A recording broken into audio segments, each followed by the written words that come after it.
persiguiendo tu visión. Vamos a leer en nuestra Biblia Filipenses 13 y 14. Y dice así: hermanos, yo mismo no pretendo haberlo ya alcanzado, pero una cosa hago, olvidando ciertamente lo que queda atrás y extendiéndome a lo que está delante. Prosigo a la meta, al premio del supremo llamamiento de Dios, Cristo Jesús.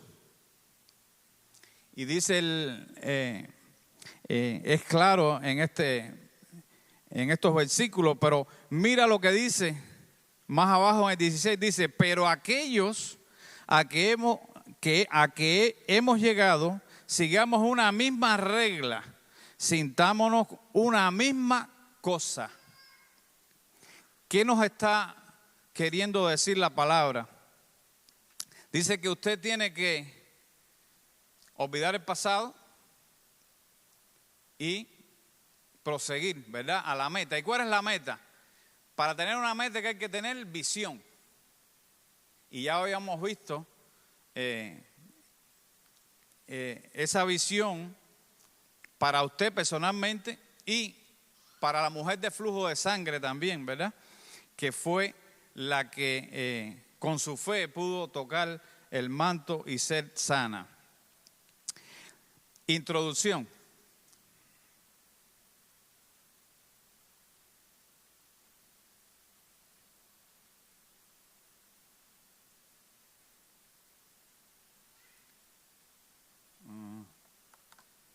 Dice, ¿qué es visión?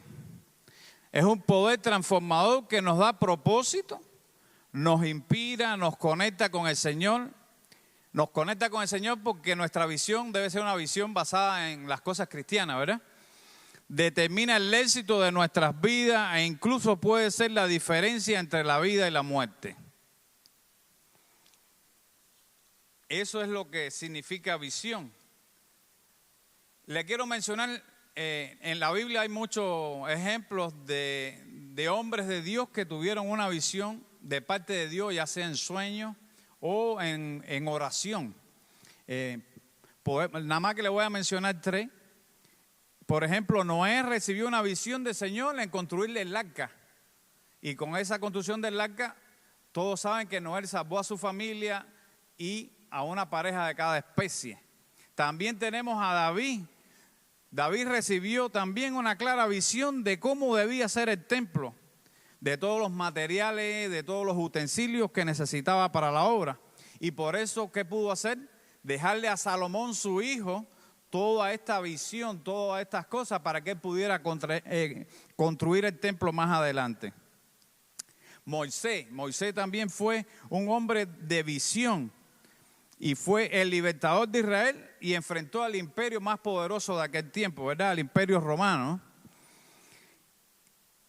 Y de esa época, y conoció el plan de Dios, que era salvar al pueblo de Israel.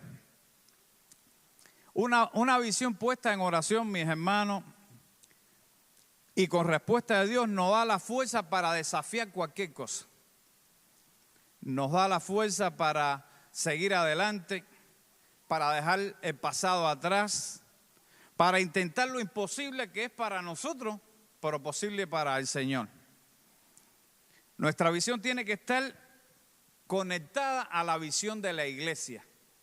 Porque como decía yo en Filipenses 3:16, pero aquello a que hemos llegado, sigamos en la misma regla y sintamos una misma cosa.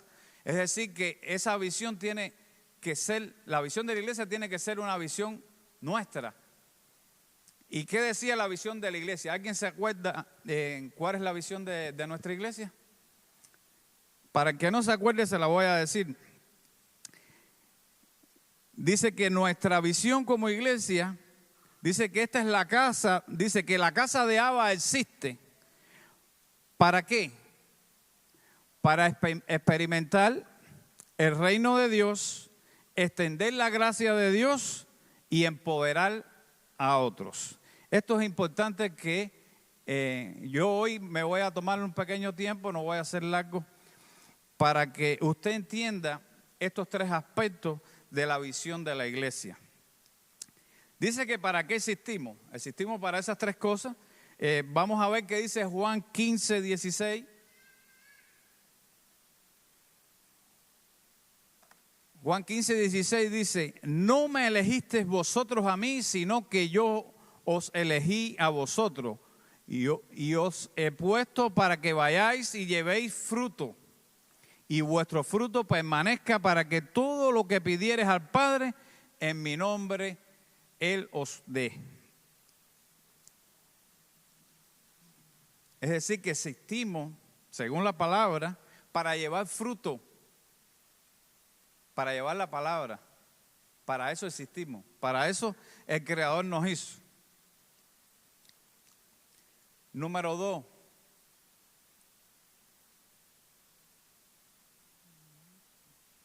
Número 1, para experimentar el reino de Dios. ¿Qué dice Marcos 1, 14, 15? Después que Juan fue encarcelado, Jesús vino a Galilea predicando el evangelio del reino de Dios y diciendo: el tiempo se ha cumplido y el reino de Dios se ha acercado. Arrepentíos y creed en el evangelio. Ese número 1, que es experimentar dentro de las tres cosas que tenemos como visión, como iglesia, experimentar el reino de Dios. El reino de Dios, Jesús lo describió, dice que no se limitaba a una ciudad, a un país, a una extensión de tierra física, ni siquiera a las fronteras del antiguo Israel.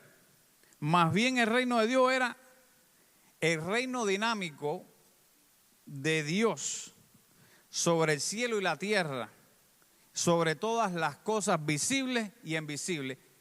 Él no dijo sobre algunas cosas, dijo sobre todas las cosas.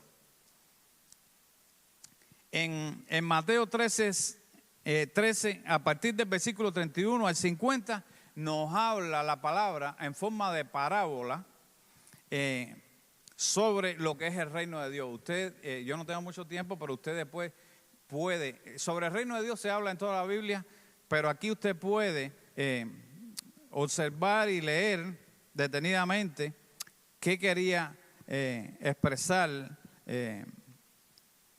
Jesús sobre lo que era el reino de Dios. También en el Sermón del Monte, Mateo 6:33, habló nuevamente del reino de Dios. En Juan 3 nos cuenta.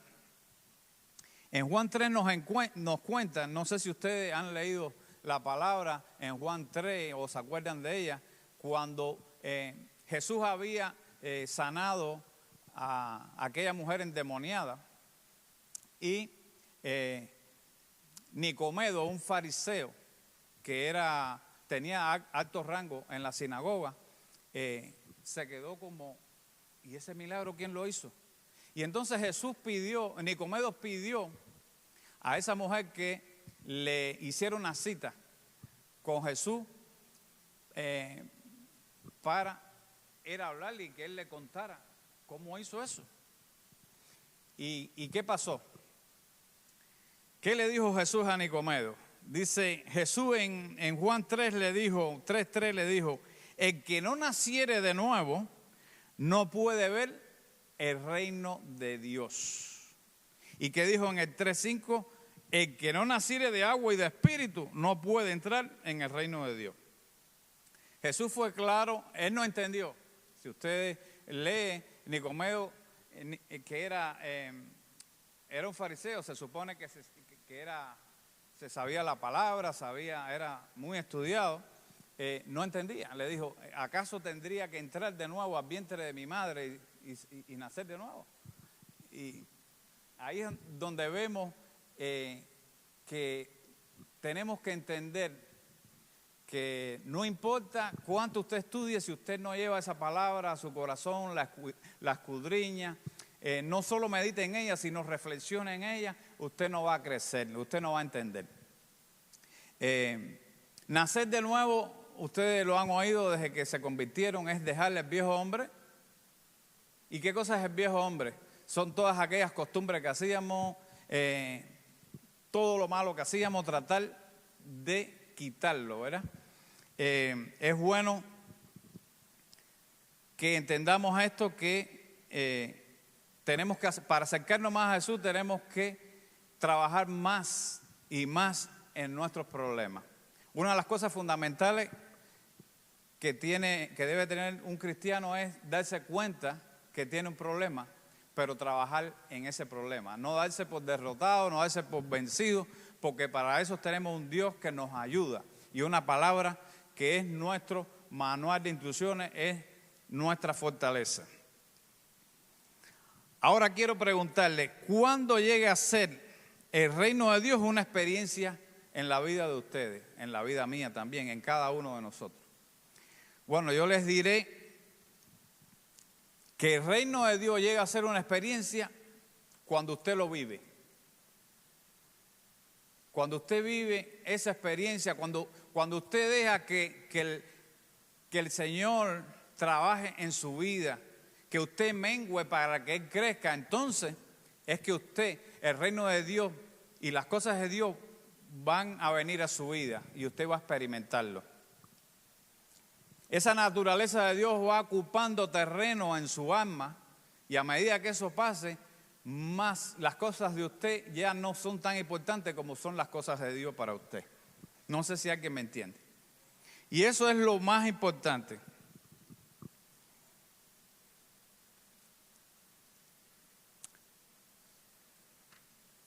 Número 2, para extender su gracia. Vamos a ver qué nos dice Juan 1:17. Dice, pues la ley por medio de Moisés fue dada, pero la gracia y la verdad vinieron por medio ¿de quién? De Jesucristo. También está tan claro. Cuando usted lee las Escrituras, mis hermanos, usted ve con claridad, porque Jesús vino para darnos un evangelio, una palabra sencilla y clara de entender. Lo que nosotros, en el afán de esta vida que llevamos, se nos hace como imposible o la ponemos después de todas nuestras prioridades.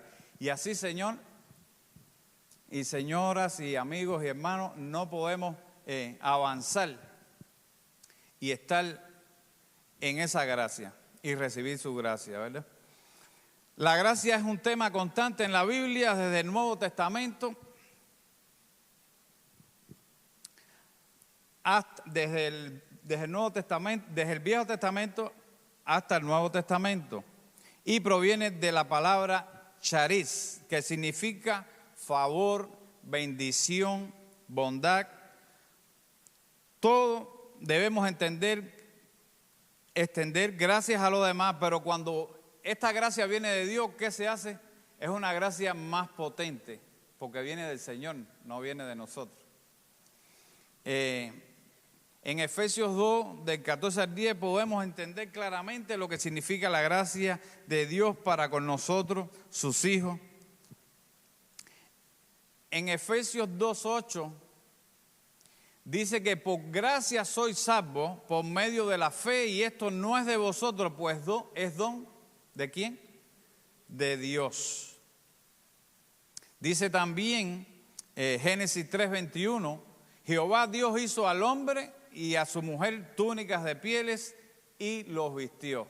Eso fue por gracia también. Jesús podía haber matado a los primeros seres humanos en esos momentos por su desobediencia, pero en lugar de destruir lo que hizo, buscó un método, un patrón, estableció un camino para que estuvieran cerca a él. Este patrón de gracia continúa a lo largo del Antiguo Testamento, cuando Dios instituyó los sacrificios de sangre. En el Antiguo Testamento, los sacrificios que hacían y de esa forma eran borrados los pecados, pero no era el sacrificio, no era esa sangre del sacrificio, sino era la gracia de Dios la que limpiaba esos pecados. Ahí se puede imaginar que Dios siempre tuvo gracia para su creación, para su pueblo. En Hebreos 10:4 dice que por la sangre de los toros y de los machos cabríos no puede quitar los pecados. ¿Quién los quita? La gracia de Dios. Solo Dios es el que puede quitar nuestros pecados a través de su gracia, una gracia que es inmerecida. En Génesis del 1 al 6, la gracia de Dios sobre Abraham también la tuvo Abraham en una visión, lo pueden leer y buscar también. En Génesis 15:6, dice Génesis 15:6, y creyó a Jehová y le fue contado por justicia. Ese fue Abraham. Abraham le creyó a Dios. Y eso es lo más importante, es que usted le crea en la palabra, la haga suya, que usted crea en todas las bendiciones que Dios tiene para usted y para su familia. Uno de los ejemplos más grandes de esta gracia, para mí, cuando yo empecé en el Evangelio, una de las escrituras, de la parte de la Biblia que más de los hombres que siguieron y fueron inspirados por Dios, que más me impresionó fue Saulo, la historia de Saulo. Casi todo el mundo ha estudiado o ha escuchado en alguna predicación en la historia de Saulo. Saulo, en Hechos 8 podemos ver que Saulo perseguía a la iglesia, los mataba, era tremendo. Saulo, le tenían temor. Los cristianos, oír de Saulo era esparcirse. Pero por la gracia y misericordia de Dios, en Hechos 9, ¿qué vemos? Que Saulo, cuando iba camino a Damasco a perseguir la iglesia del Señor, tuvo un encuentro. No le voy a hacer largo ni le voy a contar tampoco, quisiera, pero usted lo puede buscar si no conoce la historia, en Hechos 8. Y comienza en Hechos 8. Y tuvo un encuentro con el Espíritu del Señor, con un ángel, y tuvo un trato. Después el Señor mandó un hombre, un profeta, para que orara por él y recibiera el Espíritu Santo. Y a partir de ahí, Saulo, en Hechos 8, que perseguía a la iglesia, después Saulo, por la gracia de Dios, se convierte y el Señor lo bautizó, si podemos decir así, como el apóstol Pablo. Y comenzó muchas de sus cartas con la frase: gracia y paz con vosotros, de Dios nuestro y Señor Jesucristo. Eso lo podemos encontrar en Romanos 1:7, en Efesios 1:2, en Corintios 1:3. Dios es el promotor de la gracia, como habíamos dicho, y toda gracia fluye de Él. Dar gracias a otras personas es simplemente perdonarlo.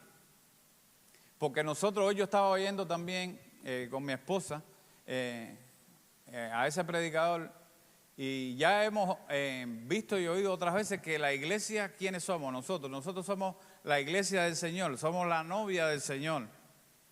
Y quien tiene, el que habla de alguno de su hijo, o el que hace algo en contra de su hijo, ¿le va a gustar al Señor? No, cada uno de nosotros somos su iglesia.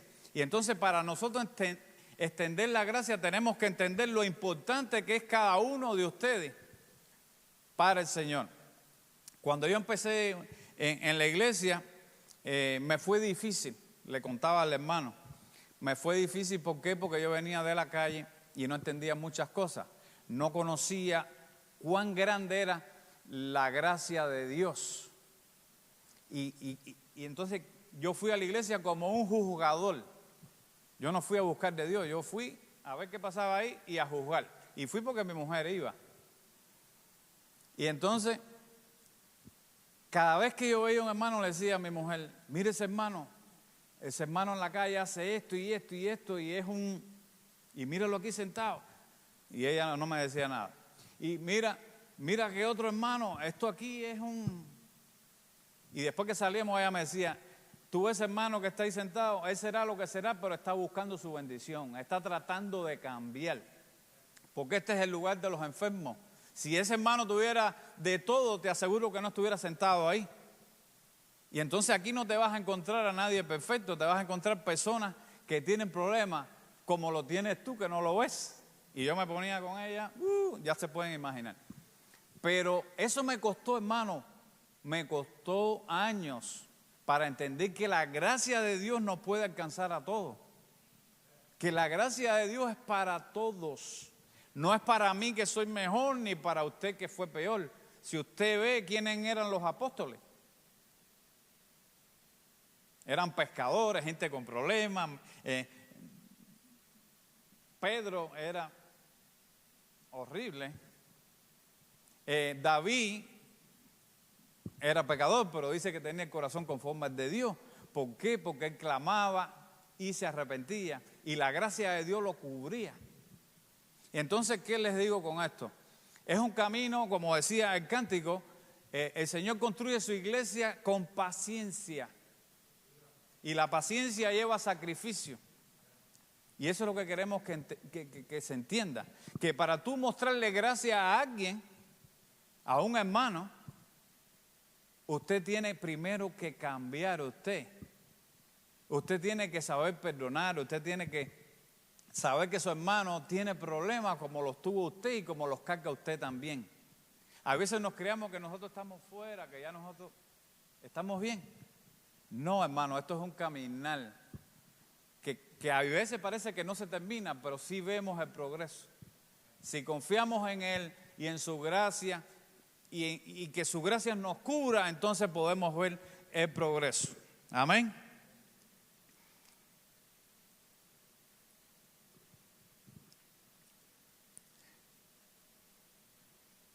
Tenemos número 3, empoderar a otro. Esta es otra parte importante. Ya vimos cómo arrebatar el reino de los cielos. Arrebatar el reino de los cielos es despojarnos de todo, para sintetizarlo, despojarnos de todo lo nuestro y dejar que Él obre en nosotros. Poner las cosas de Él primero y después las de nosotros. Construir todo lo que tenemos sobre la roca que es Cristo Jesús. Vimos también que la gracia, para extenderla, usted tiene que saber perdonar, usted tiene que vivir en esa gracia. Y ahora, para empoderar a otro, ¿qué cosa es empoderamiento? Dice que es un proceso. No estoy adaptado a esto, perdónenme.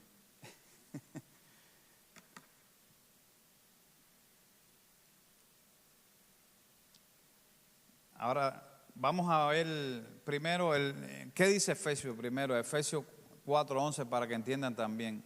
Dice, Él mismo constituyó uno de los apóstoles, a otros profetas, a otros evangelistas, a otros pastores y maestros, a fin de perfeccionar a los santos para la obra del ministerio, para edificación del cuerpo de Cristo. ¿Están viendo que claro? A uno los constituyó apóstoles, a otros profetas, a otros evangelistas, a otros pastores, a otros maestros. Es decir que no todo el mundo tiene el mismo llamado. Unos pueden ser maestros, otros profetas, otros servir. De eso se trata. Y cada uno que tenga un don recibido por Dios, por el Espíritu Santo, ¿qué puede hacer? Ayudar a otro, discipular a otro. Dice, hasta que todos lleguemos a la unidad de la fe y del conocimiento del Hijo de Dios, a un varón perfecto a la medida de la estatura de la plenitud de Cristo. Es decir, que nuestra meta, ¿quién es? Cristo. Todo lo que vayamos a hacer en crecimiento es para acercarnos más a nuestro Dios. Y dice que el empoderamiento es un proceso a través del cual se analizan y destacan las necesidades de una persona o grupos desfavorecidos social y económicamente, a fin de dotarle las herramientas necesarias para que puedan conseguir su autonomía y superar alguna condición de vulnerabilidad. Es decir, que sean vulnerables. Es decir, para nosotros, ¿cuáles son las herramientas para vencer, empoderarnos, vencer todo obstáculo de nuestras vidas, todas las cosas que llegan a nuestras vidas. Le estaba diciendo a mi hermana cuando, antes de empezar el servicio, por todas las cosas que mi familia y yo hemos pasado recientemente. Fuimos a Cuba, mi mamá falleció, llegamos aquí. Fui a trabajar el lunes, me corté el dedo, me afecté el tendón, la pastora Ruthie también murió, mi hermana, la más chiquita, fue diagnosticada de cáncer en un seno también. Fíjense cuántas cosas, hasta que yo hice así y tuve que decir, Señor, ayúdame a pasar todas estas cosas. No sabemos, hay veces, por qué ocurren, pero tú las conoces todas. Tenemos que aprender a confiar en el Señor, ya sea en momentos malos de nuestras vidas, en cualquier situación que pasemos, y pasar tiempo en oración, meditar y reflexionar de que Dios es el único que sabe por qué ocurren las cosas y nosotros no podemos hacer nada con eso. Pero lo que les digo con esto es que la palabra de Dios, los servicios aquí, las predicaciones, los tiempos que pasemos juntos, por ejemplo, para empoderar a otros tenemos los grupos. ¿Quiénes están en grupos pequeños aquí? Que levanten la mano.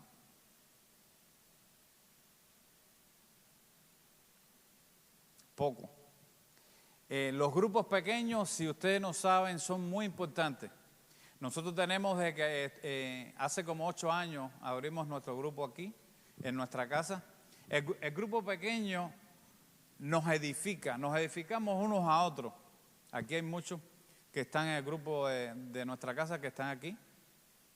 Y es muy bueno. A veces usted aquí se limita, tiene, no sé, quiere decir algo, y se siente que no lo hace. Pero en grupos pequeños usted tiene la oportunidad de acercarse a un hermano, de pedir oración, de ayudarse unos a otros. A veces alguien está con problemas que no tiene trabajo y un hermano le dice, mira, yo puedo resolverte. Y en los grupos pequeños se ve cómo se edifica la iglesia de Dios, cómo se ayudan unos a otros. Así que los exhorto a que no tengan grupo pequeño, que lo busque. Cuando el pastor Arcadio regrese, él estaba promoviendo lo que es el proyecto Alfa, que es para evangelizar y hacer grupos. Y entonces les motivo cuando él regrese que esto vuelve a empezar todo este proceso de los motivos para que usted se interese o usted pregunte si tiene un grupo pequeño cerca. También mediante la palabra usted se edifica y usted puede vencer estos obstáculos que vienen a las vidas de nosotros, como recientemente vinieron todos juntos a la vida de mi familia y de algunos que están más cerca a nosotros. Pero la misma palabra, el mismo small group o los grupos pequeños, la misma oración, son cosas que te dan empoderamiento en el Señor, te dan fuerza para seguir, te dan la posibilidad de ver tu visión. Y por eso es muy importante que la visión nuestra particular esté combinada con la visión de la iglesia. Por eso quise explicar brevemente estos 3 puntos que son experimentar el reino de Dios, extender la gracia y empoderar a otros. Y espero que ustedes hayan entendido que no vamos a poder hablarle ni a nuestra propia familia, a nuestros propios hijos, si usted no lo vive, si usted, su vida, dice que lo que usted vive habla más alto que lo que usted puede hablar. Y entonces si usted no lo vive, ahí usted verá que va a tener dificultad para poder hablarle a sus hijos, va a tener dificultad para poder hablarle al vecino que lo conoce, que sabe que viene a la iglesia y aquí a lo mejor usted es un santo, pero cuando sale, usted no lo es. Y entonces esas son las cosas que nosotros tenemos que trabajar en eso, es muy importante que tenemos que renovar nuestras mentes. Si nuestras mentes no son renovadas, si nuestro viejo hombre no sale, entonces no podemos extender la gracia, ni experimentar el reino, ni empoderar a nadie, hermanos. Esto es lo que quería compartir con ustedes y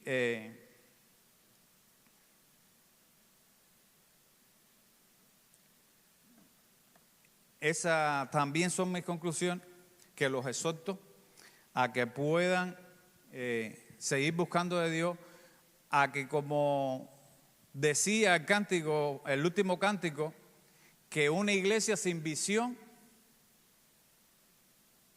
no hace nada. Es como que se esparce. Hay veces, si usted, yo le aconsejo, si usted viene aquí y usted siente que aquí no se da palabra de Dios, que usted aquí no siente el amor de Dios, algo anda mal aquí. Usted no se case ni con el pastor, ni se case conmigo. Usted simplemente aprenda de la palabra para que no sea engañado por nadie.